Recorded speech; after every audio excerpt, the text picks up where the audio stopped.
భారత వికలాంగుల హక్కుల పరిరక్షణ సమితి నల్గొండ జిల్లా ఇన్ఛార్జిగా సూర్యాపేట జిల్లా గరడేపల్లి మండలం వెంకట్రామపురం గ్రామానికి చెందిన కుర్రా గోపి యాదవ్ నియమితులయ్యారు. ఈ మేరకు రాష్ట్ర అధ్యక్షులు గిద్దె రాజేష్ మంగళవారం కుర్రా గోపి యాదవ్ నియామక ఉత్తర్వులను జారీ చేసి మాట్లాడుతూ తెలంగాణ రాష్ట్రంలో అతి చిన్న వయసులో వికలాంగుల హక్కులకై అనేక పోరాటాలు చేసిన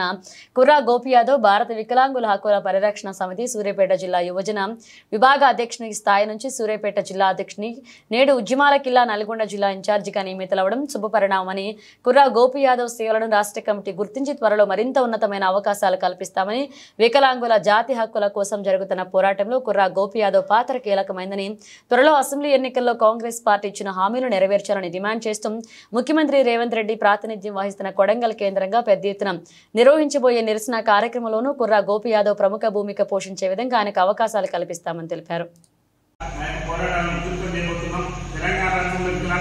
అనేక సమస్యలతో అల్లాడిపోతామని ఆశరాపించడం అనేది సకాలంలో అడగడం, అదేవిధంగా ఏదైతే ప్రభుత్వం భర్తీ చేసినటువంటి వికలాంగుల బ్యాక్లాగ్ భర్తీ చేయక, అదేవిధంగా వికలాంగులకు అవసరమైనటువంటి పరికరాలు కూడా ప్రభుత్వం అందించేటటువంటి పరిస్థితుల్లో లేనటువంటి క్రమంలో ఆర్టీసీలో మహిళలకు ఉచిత రవాణా ఇస్తారన్నారు. మహిళలకు ఉచిత రవాణా ఇచ్చారు, కానీ వికలాంగుల సమాజానికి ఉచిత రవాణా ఇస్తారని చెప్పేసి రేవంత్ రెడ్డి గారి ప్రభుత్వం వికలాంగుల సమాజాన్ని విస్మరించినటువంటి నేపథ్యంలో అనేకమైనటువంటి సమస్యలు, ఒక సమస్య కాదు కదా, వికలాంగులకు ఇచ్చినటువంటి ఎన్నికల్లో కాంగ్రెస్ పార్టీ వికలాంగుల సమాజానికి ఇచ్చినటువంటి ఏ ఒక్క హామీని కూడా నిలబెట్టినటువంటి సందర్భంలో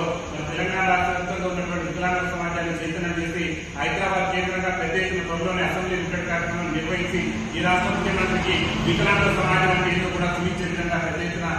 నిరసన కార్యక్రమాలను కూడా ఉధృతం చేస్తున్నాం. తెలంగాణ రాష్ట్రంలో త్వరలో రాబోయేటటువంటి పంచాయతీ ఎన్నికల్లో కూడా రాజకీయ రిజర్వేషన్ వికలాంగుల